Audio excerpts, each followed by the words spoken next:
ابو سعید خدری رضی اللہ عنہ سے روایت ہے کہ نبی کریم صلی اللہ علیہ وآلہ وسلم رمضان کے دوسرے عشرے میں اعتکاف کیا کرتے تھے۔ ایک سال آپ صلی اللہ علیہ وسلم نے انہی دنوں میں اعتکاف کیا۔ اور جب 21ویں تاریخ کی رات آئی، یہ وہ رات ہے جس کی صبح کو آپ صلی اللہ علیہ وآلہ وسلم اعتکاف سے باہر آ جاتے تھے، تو آپ صلی اللہ علیہ وآلہ وسلم نے فرمایا کہ جس نے میرے ساتھ اعتکاف کیا ہو وہ آخری عشرے میں بھی اعتکاف کرے۔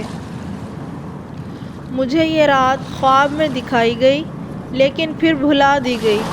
میں نے یہ بھی دیکھا کہ اس کی صبح کو میں کیچڑ میں سجدہ کر رہا ہوں، اس لیے تم لوگ اسے آخری عشرہ کی ہر طاق رات میں تلاش کرو۔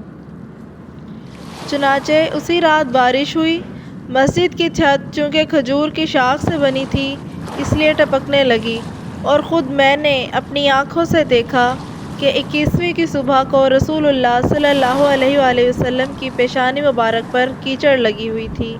صحیح بخاری حدیث نمبر 2027۔